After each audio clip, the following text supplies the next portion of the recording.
Lockdown 4.0 की तैयारी चल रही है। पूरा देश लॉकडाउन में जी रहा है। हम एक ऐसे इलाके में पहुंचे हैं जहां पर पहले से ही एक अघोषित लॉकडाउन है। ये इलाका गिरिडीह के मधुबन का इलाका है। पारसनाथ पहाड़ियों से घिरा हुआ एक ऐसा गांव जहां पर कह सकते हैं कि पिछले कई दशकों से विकास अपने मंजिल तक पहुंचने का इंतज़ार कर रहा है। हालांकि रफ्तार अब थोड़ी बहुत बढ़ी है। मुख्यमंत्री हेमंत सोरेन ने हाल के दिनों में जब से लॉकडाउन हुआ तब से एक बड़ी अहम योजना की शुरुआत की, दीदी किचन। दीदी किचन की जो योजना है वो कितनी कारगर साबित हो रही है और किस तरीके से ज़मीनी स्तर पर जो ईमानदार पंचायत है, जहाँ पे मुखिया जो काम करने के इच्छुक है या जो भी जनप्रतिनिधि है जिनके जिम्मेदारी में ये काम दिया गया है, वहाँ पर स्थितियाँ कुछ अच्छी नज़र आती हैं। हम पहुँचे हैं मधुबन के इस बांध गांव में, और इस बांध गांव में यहाँ पर आप देख सकते हैं महिलाएं यहाँ पर है। ये महिलाएं दीदी किचन में काम करते हैं। ये पेड़ के नीचे ये किचन बना लिया गया है। गांव में जिस तरीके से काम होता है कह सकते हैं कोई शेड नहीं है, लेकिन महत्वपूर्ण ये है कि कोई भूखे नहीं रहे, भूख से किसी की मौत ना हो। और ये खिचड़ी तैयार है। देखिए आप, इसमें छौंक लगाई जा रही है। छौंक जीरा मिर्च और ये खिचड़ी कितना कितना लोग खाता है। हमारे साथ हेमलता जी भी हैं। बताइए मुखिया जी, बताइए डेली का कम से कम 50-60, 50। कभी 100 बढ़ जाता है। अच्छा, तो यूनिट के हिसाब से बनाना पड़ता है हम लोग को खिचड़ी। लेकिन क्या करें, मजबूर बस में हम लोग को थोड़ा सा अपने इससे सहयोग करके कुछ चावल अधिक डाला जाता है, इसलिए ग्रामीणों को भूखा नहीं रहने देंगे। और किसी कारण से कोई आदमी हमारा पंचायत में भूखा ना रहे, जैसे उस आदमी को हम लोग खिलाते हैं जिसके असहाय व्यक्ति, जिसके घर में चूल्हा नहीं जलता है, जो विकलांग है, अति आवश्यक गरीब है, उन्हीं लोग को हम लोग को खाना का व्यवस्था दीदी किचन से हम लोग दोबारा से किए गए। तो कितने लोग हैं, ऐसे लोग हैं जिनके घर में अभी भी चूल्हा नहीं जल पा रहा है किसी वजह से आपके इलाके? ही मेरा पंचायत में तो बहुत दूर है, 16 गाँव मेरा है। अच्छा, तो इससे से दक्षिण से उत्तर छोर मेरा गांव है। हाँ हाँ। तो अपना से उतरा लोग नहीं आ पाते, कम से कम 20-30 गो वैसा आदमी होगा जिसके घर में खाना नहीं खाने के लिए नहीं रहा। जैसे हम लोग का यहाँ बहुत से यहाँ का आदिवासी क्षेत्र है, जो मधुबन क्षेत्र में काम करके अपना गुजर बसर करते आ रहे थे। तो लॉकडाउन के कारण सभी संस्था बंद हो चुकी है। इसके कारण से हमारे पंचायत में गरीबी रेखा में थोड़ा सा आ चुका है। इसीलिए हम लोग यहाँ से कुछ हम अपना फंड से भी 10 किलो का चावल का उपलब्ध करा गया है। और कुछ पैसा से ही हम लोग, जैसे सरकार द्वारा से हम लोग कुछ राशि मिली थी, जिनका राशन कार्ड नहीं है, जिसका खाने का नहीं है, उसको हम लोग निःशुल्क में 10 किलो का चावल देने का उपलब्ध करा दिए, दे चुके हैं। हर गांव में हम लोग चावल दे रहे हैं। हर गांव से हर बूढ़ी बूढ़ा को, जिसका पेंशन भी नहीं है, जिनका राशन कार्ड में भी नहीं है और खाने पीने एकदम नहीं है, उन लोग को हम लोग निःसहाय आदमी को 10 किलो चावल फ्री में दिया जा रहा है। तो मुख्यमंत्री दीदी किचन ये शुरुआत कब से हुई? जब हेमंत सोरेन ने योजना की शुरुआत की तब से? वो 28 तारीख से। 28 तारीख से शुरू कर दिया। डेली बनता है? डेली बनता है खिचड़ी। तो कोई आता भी है देखने के वाकई में बन रहा है या नहीं बन रहा है? वाकई में सभी स्टाफ आके देखते हैं कि खिचड़ी बन रहा है। मेरा बांध पंचायत में 2 गो दीदी किचन चल रहा है, एगो पोखरिया में चल रहा है, करलो टाण में, एगो पानेडी गांव में चल रहा है। तो यहाँ पर जो लोग हैं आते हैं, फिर खाना खा के एक टाइम का खाना कम से कम मिल जाता है उनको यहाँ से? पहले तो 2 टाइम का खाना था, अभी 1 टाइम कर दिया। अच्छा, तो और क्या सुविधा की मांग कर रही है सरकार से इस लॉकडाउन में कि कम से कम यहाँ गांव के लोगों को मदद मिल जाए? जैसे यहाँ का गाँवों को मदद, कुछ राशन पानी मिल जाए तो अच्छी सुविधा है। रोड का एकदम लाचार है यहाँ बांध पंचायत में। कहीं रोड का सुविधा नहीं है, कहीं कहीं पानी का सुविधा नहीं है। आदमी नदी नाला का पानी पीते आ रहे हैं, अपना जीवन बिताते आ रहे हैं। जैसे मेरा कुरवा टाण हो गया, बेला टाण हो गया, जैसे जमनी चुआ हो गया, यहाँ का कुछ चीज़ का व्यवस्था नहीं है। तो हेमलता जी बता रही थी कि 28 तारीख से 28 मार्च से दीदी किचन शुरू हो चुका है। और यहाँ पर इस किचन में अब खिचड़ी तैयार है। कुछ देर में लोग यहाँ पर खाएंगे, बच्चे भी बैठे हुए, और लोग कई घरों में, जो झारखंड का एक छोटा सा इलाका, और इस इलाके में कई घर ऐसे हैं जहाँ पर अभी खाना नहीं पक पा रहा है क्योंकि रोजी रोटी बंद है। इन तमाम चीज़ों से ये साबित हो रहा है कि लॉकडाउन ने किस तरीके से ग्रामीण जीवन को प्रभावित किया है। और कह सकते हैं कि 2 तरह का देश भी अब साफ नज़र आ रहा है। एक वो लोग हैं जिनके पास पैसे हैं, वो घर में आराम से लॉकडाउन में गुपचुप और तमाम तरह की चीज़ें बनाकर फेसबुक पर पोस्ट कर रहे हैं। साथ ही साथ एक दूसरी दुनिया ये है जहाँ पर इसी तरीके से सिर्फ एक टाइम का खाना मिल पा रहा है, क्योंकि इतनी सुविधाएं सरकार की तरफ से भी नहीं मिल पा रही और बहुत मुश्किल है कि तीनों टाइम का खाना यहाँ गांव वालों को मिल जाए। हम आगे भी चलेंगे, दूसरे लोगों से भी बातचीत करेंगे, जानने की कोशिश करेंगे कि किस तरीके से ग्रामीण जीवन में झारखंड के गांव में लॉकडाउन का असर पड़ रहा है और ख़ास तौर से उस इलाके में जहां पर माओवादियों का बहुत बड़ा असर रहा है।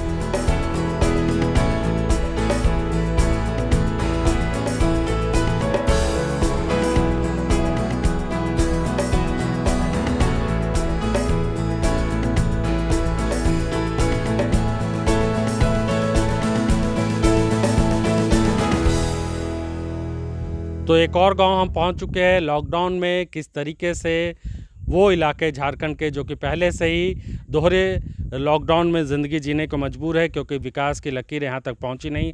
सड़कें हमने दिखाई किस तरीके से अभी तक नहीं बन पाई है। पिछले कई सालों से कागज़ों पर सड़कें बन रही है। सड़कें क्यों नहीं बन रही, इसकी एक बड़ी वजह है ये जेसीबी मशीन। पिछले कई साल से ये जेसीबी मशीन इसी तरीके से पड़ा हुआ है, क्योंकि नक्सलियों ने इस पर आग लगा दी थी। सड़क निर्माण नहीं हो पाए। ये मशीन इसी तरीके से यहाँ पर पड़ी है और हम इस वक्त नौकनिया गांव में है। यहाँ पर एक जो घर है, जो मधुबन इलाका है, ये आप कह सकते हैं कि इलाका देश के सबसे संपन्न लोगों का सबसे बड़ा पर्यटन स्थल, श्रद्धा का एक बड़ा स्थल है।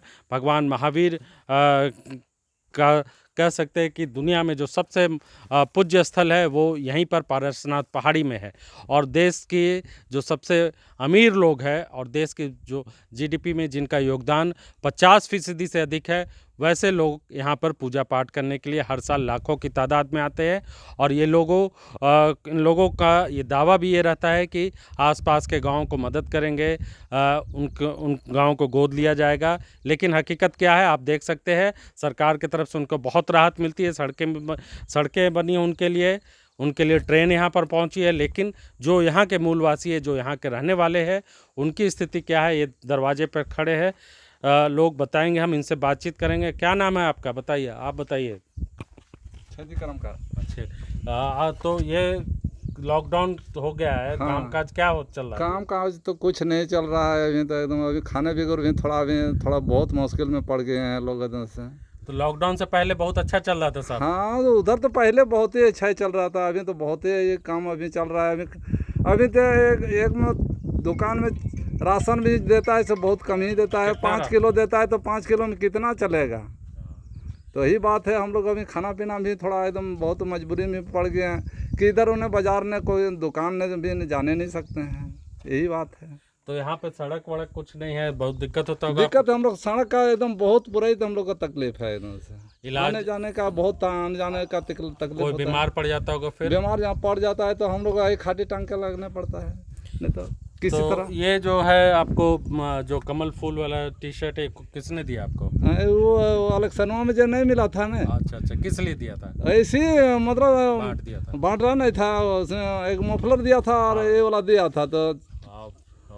तो चुनाव में ये टी शर्ट और मफलर मिला था। विधानसभा चुनाव जो झारखंड में ख़त्म हुआ था नवंबर दिसंबर में, वहाँ नेता इनसे वोट लेकर चले गए और वोट के बदले इनको क्या मिलता है ये आपके सामने है। आप बताइए, आप भी दिहाड़ी मजदूरी करते हैं? जी सर। तो अभी क्या घर बना रहे हैं? अभी तो कच्चा मकान बना रहे हैं, क्या करेंगे? तो प्रधानमंत्री आवास नहीं मिला? अभी तो नहीं मिला है। नहीं मिला, कच्चा मकान। कच्चा मकान तो कुछ तो करना होगा। और तो आप बताइए, आपको बहुत मुश्किल हो रहा होगा जब सब बंद है, बाज़ार बंद है, सबको घर में आमदनी नहीं हो रहा तब? हाँ, हमको बहुत मुश्किल हो रहा है, खाने पीने के लिए भी नहीं है घर में। तो क्या क्या खाते हैं आप लोग सुबह से शाम तक, क्या बनता है? सुबह से शाम सब चावल खाते हैं, जो घर में है खेती लगाए थे ओला खाते हैं। अभी तो काम नहीं, कहीं नहीं हो रहा है लॉकडाउन के चलते। दूध और रोटी ये सब कुछ मिलता है आप लोग को? कुछ नहीं हम लोग को मिलता है। जो कोटा में 5 किलो हम लोग को केवल चाल मिलता है। 3 आदमी को हम लोग को मिलता है 15 किलो चाल केवल। अच्छा। और कुछ नहीं उसी से मिलता। महीना भर चलता है? हाँ, उसी से महीना भर थोड़े चलेगा। 15 किलो चाल से चलेगा। 15 किलो चावल। तो घर के अंदर भी हम जाएंगे और देखेंगे कि क्या अभी स्थिति है। देखिए ये घर है, अब खाली समय में जो कि लॉकडाउन है, अब क्या करें। तो जो घर का ही कामकाज चल रहा है, 2 कमरे बढ़ा लिए गए, कच्चा मकान है ये। इन लोगों के पास अब आमदनी का जरिया कुछ भी नहीं है, जिसकी वजह से बहुत दिक्कतें यहाँ पर आ रही है। ये घर के अंदर की तस्वीर, हम इजाज़त लेके अंदर घुसे हैं। ये तस्वीर देखिए, 2 खाट पड़ी हुई है, 2 खाट में इसी तरीके से यहाँ ज़िंदगी इनकी चलती है। और मुश्किल ये है कि खाने के लिए सिर्फ 5 किलो अनाज एक आदमी को मिलता है और उसी से तीनों वक्त का खाना इनका चलता है। तीनों समय वही 5 परिवार हैं हम लोग। 5 परिवार हैं, 15 किलो मिलते हैं 15 किलो मिलता है, तो उसी से सब तीनों नहीं समय सर, कहाँ से होगा तीनों टाइम? 15 दिन भी नहीं, 10 दिन में खत्म हो जाता है। 10-20 दिन हम लोग खाते हैं, 10 किलो अचार खत्म हो जाता है। और क्या, अभी तो लॉकडाउन के चलते में पैसा कौड़ी का भी आमदनी नहीं हो रहा है। तो गैस चूल्हा ये सब नहीं कुछ है सर, वो सब नहीं है। गैस भी पेंशन भी नहीं, नहीं किसी को? नहीं है, कुछ नहीं। मनरेगा का काम भी नहीं मिला? नहीं, अभी नहीं। मिला हम लोग को। कुछ नहीं मिला है, बार बार बता रही है। आपका क्या नाम है? मेरा नाम है फिलोमिना हंसदा। फिलोमना हंसदा। हाँ। तो कुछ कोई आता नहीं है नेता कोई लोग को? देखने के लिए हम लोग को कोई देखने के लिए नहीं आता है, ना जो कोई पूछता है हम लोग को कुछ मिला है कि नहीं मिला है, हम लोग को कुछ नहीं पूछता है कोई। फिलोमिना हंसदा बता रही थी कि कुछ भी नहीं मिला है।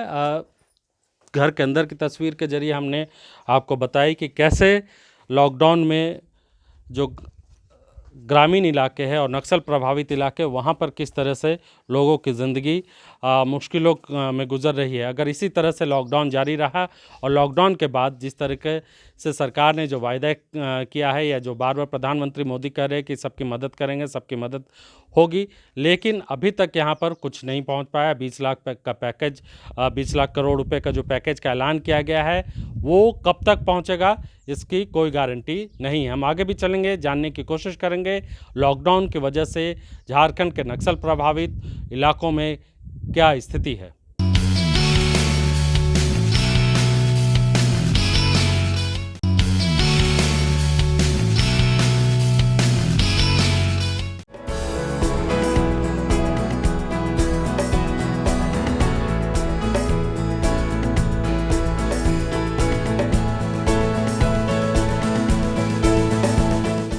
लॉकडाउन की असली तस्वीर जानने के लिए हम मधुबन इलाके, पारसनाथ पहाड़ी का जो इलाका है, उन गांव में पहुंचे हैं। और कभी यहां पर समानांतर सरकार चलती थी नक्सलियों की।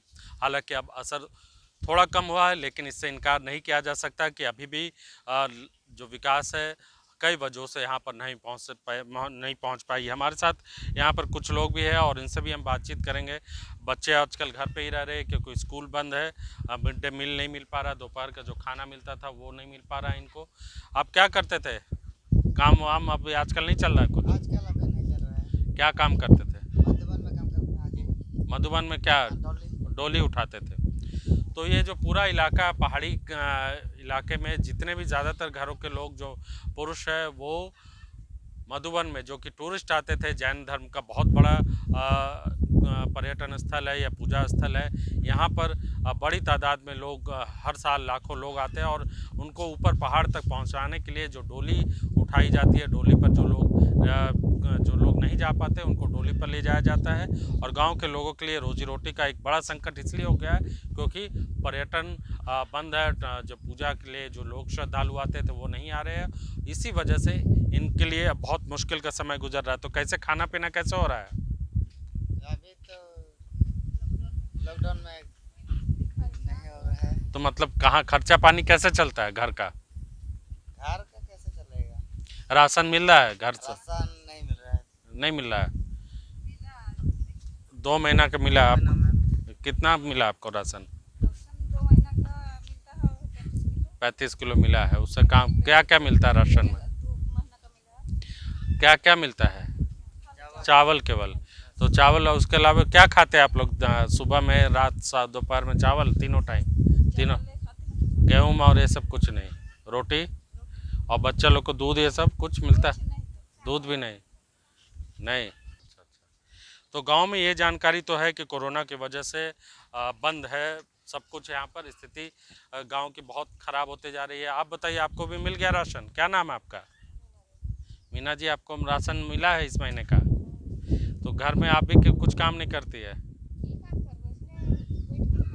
बैठ के क्योंकि पिछले कह सकते हैं 10 साल 15 साल पहले गेहूं भी मिलता था, लेकिन गेहूं पहले मिलता था लेकिन अब बंद कर दिया गया है, जिसके वजह से अब इनको तीनों वक्त जो है वो रोटी नहीं मिल पाता है, सिर्फ चावल खा के रहते हैं और चावल के साथ नमक माड़ जो कि चावल के साथ निकलता है उसके सहारे ही ज़िंदगी इनकी जीने को मजबूर है ये लोग। लेकिन बड़ी बात यह है कि जो कुपोषण भी एक बड़ी समस्या इस इलाके की रही है, पूरे झारखंड की, देश के सबसे कुपोषित ज़िले में कुपोषित राज्य में है झारखंड, और यहाँ पर राशन जो सरकारी राशन मिलता है उसमें सिर्फ चावल मिलता है, इसके अलावा कुछ भी नहीं।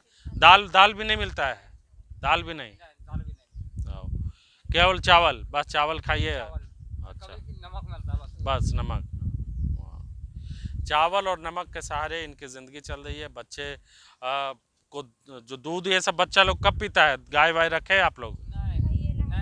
गाय नहीं है। हाँ, अच्छा। तो बच्चों को दूध नहीं मिल पाता है, छोटे छोटे बच्चे हैं। आखिरी बार दूध पिए हो कभी? कभी नहीं पिए हो दूध? झूठ बोल रहे हो, सच बोल रहे हो? सच बोल रहे हो। क्या होता है दूध, बताओ? गाय देती है दूध, पिए हो कभी? गाय का दूध पिया है कि नहीं? गाय का दूध नहीं पिए हो? तुम पियो बाबू दूध गाय का? नहीं। तो स्कूल जाते हो? काहे नहीं जाते हो? अभी बंद है। बंद है अभी। और स्कूल में खाना मिलता था, अब कहाँ खाना मिल रहा है? अभी मिलता है खाना तीनों टाइम? नहीं मिल रहा है। क्या क्या मिलता है खाने के लिए? सुबह क्या खाते हो? आलू? हाँ, बोलो। बच्चे हैं, शर्मा रहे हैं, जाहिर सी बात है कि अब इनको सिखाया नहीं जा सकता है कि क्या बोलना है कैमरे के सामने, लेकिन आप समझ सकते हैं कि दूध भी नहीं मिल रहा है और बच्चे के सामने सबसे बड़ी मुश्किल ये है कि अगर इसी तरह से वो बड़े होते रहे तो इनकी उम्र भी, जो औसत उम्र है झारखंड में ऐसे भी आदिवासी इलाकों में 50 से 40 साल 45 साल है, इसलिए बहुत बड़ी एक समस्या कह सकते हैं कि लॉकडाउन में इनके सामने एक बड़ी मार ये पड़ रही है कि इनके सामने भुखमरी की नौबत आ सकती है अगर इसी तरह से आगे सरकारी मदद इन तक नहीं पहुंचे। हालांकि प्रधानमंत्री मोदी ने 20 लाख करोड़ रुपए का मदद का ऐलान किया है, लेकिन वो मदद यहाँ तक पहुँचेगी कब, ये देखना पड़ेगा।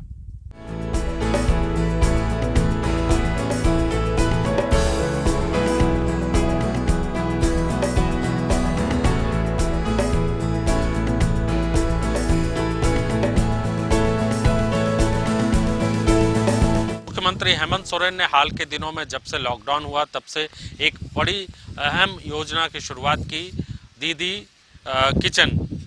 किचन की जो योजना है वो कितनी कारगर साबित हो रही है और किस तरीके से ज़मीनी स्तर पर जो ईमानदार पंचायत है, जहाँ पे मुखिया जो काम करने के इच्छुक है या जो भी जनप्रतिनिधि है जिनके जिम्मेदारी में ये काम दिया गया है, वहाँ पर स्थितियाँ कुछ अच्छी नज़र आती हैं।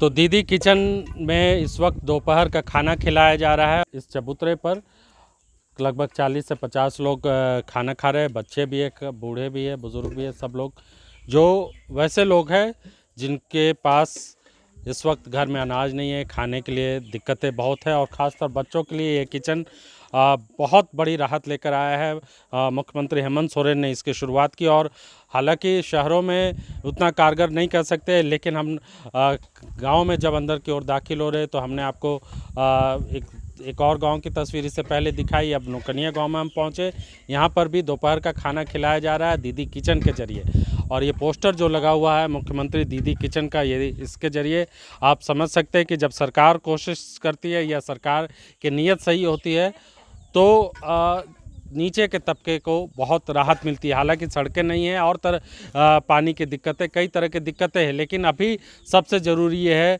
कि किसी तरीके से ज़िंदगी बची रहे। मुखिया जी हमारे साथ है। मुखिया जी, क्या नाम है आपका? कल्पना देवी नाम है। कल्पना दी, तो कितना लोग का खाना डेली खिला रही है आप लोग? रोज है 50 से 60 तक। 50-60 लोग को खिला देती है हाँ। आप लोग। 12 किलो चावल मिल रहा है जी। कितने लोग आते हैं? लोग दूर दूर से भी आते हैं ये खाने के लिए? जी खाना? दूर से भी आता है। तो कैसे लोग को खिला रहे हैं? जिनके पास खाना खाने को दिक्कत है उसी को? हाँ जी, उसी को जिसका पास घर में नहीं राशन नहीं मिल रहा है वो उसको खाना मिलता है, और जो खाना नहीं बना सकती उसको भी खाना देते हैं, बच्चा लोग को भी खाना मिलता है। तो ऐसे लोग हैं जिनको खाना नहीं मिल, अभी भी जिनके घर में अनाज नहीं है, खाना नहीं बना पा रहे ये लोग, अभी भी इस गांव में हैं ऐसे लोग? है जी। कितने लोग होंगे जिनको पास अनाज नहीं है, जो घर में खाना नहीं बना पा रही है या पा रहे हैं? वही 8-10 का लगभग होगा। हाँ, ये लोग देखिए, सरकार तमाम दावे कर ले कि हर किसी को अनाज मिल रहा है, हर कोई तीनों वक्त का खाना खा रहा है, लेकिन हकीकत ये है कि अगर मुख्यमंत्री की दीदी किचन योजना नहीं होती तो जो खाना मिल पा रहा है वो भी नहीं मिल पाता। और दूध ये सब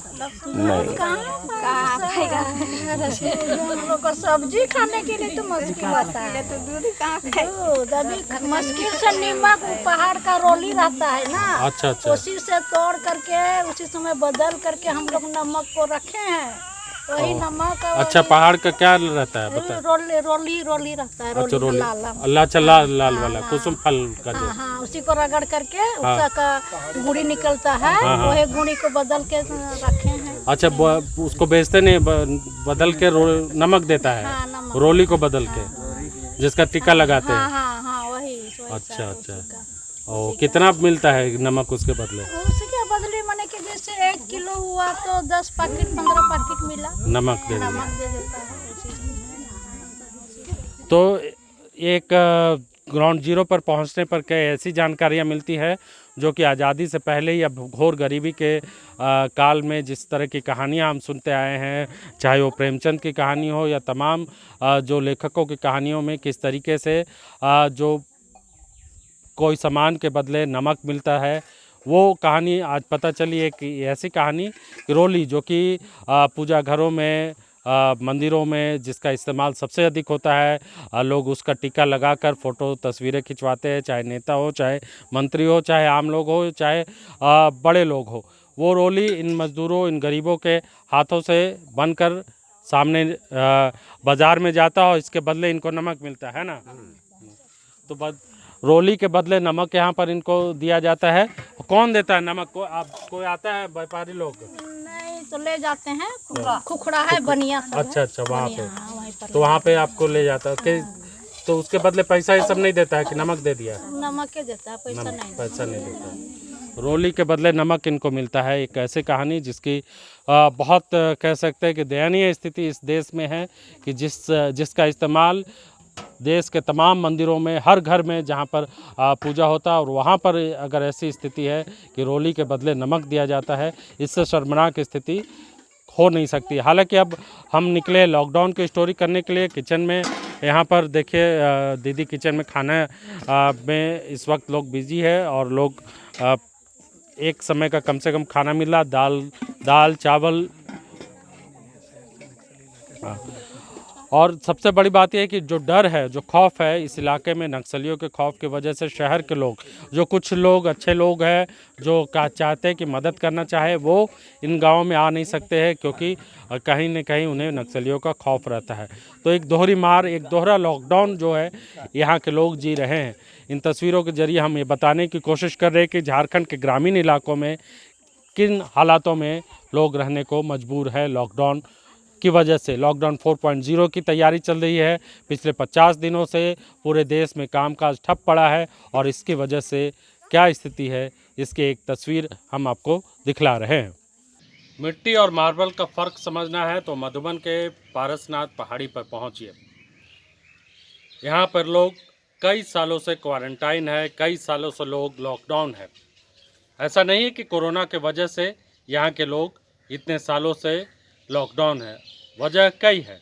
पहली वजह तो ये है कि, और जो सबसे बड़ी वजह ये कि नक्सल प्रभावित इलाका है पूरा पारसनाथ पहाड़ी, और यहाँ के रहने वाले लोग इससे प्रभावित होकर पिछले कई दशकों से विकास के इंतज़ार में।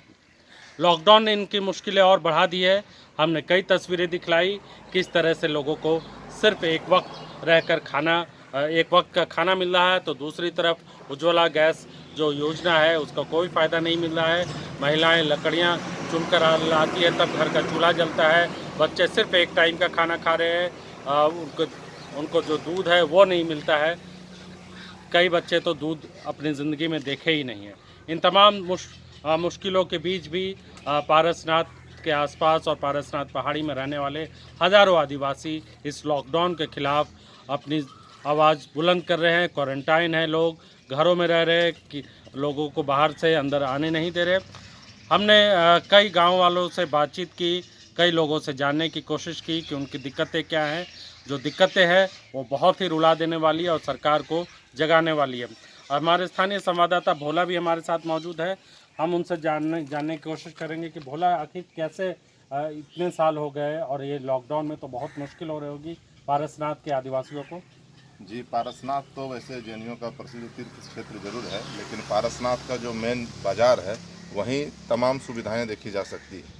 मधुबन के आसपास 1-2 किलोमीटर की जैसे दूरी तय करेंगे, उसके बाद वही पीरटाण का नज़ारा देखने को मिलेगा।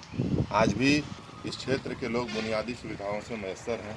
किसी प्रकार की सुविधा नहीं। यहाँ कुछ मामलों में काम हुआ है, लेकिन पीरटाण प्रखंड जो नक्सल प्रभावित प्रखंड के तौर पर गिनती में आता है, और इसी प्रखंड में मधुबन भी है, जो कि जैनियों का विश्व प्रसिद्ध तीर्थ क्षेत्र है, जहाँ देश नहीं देश के विदेशों से भी तीर्थयात्री प्रतिवर्ष आते हैं। लेकिन इस क्षेत्र का हाल अभी हम लोगों ने देखा, काफ़ी बुरा हाल है।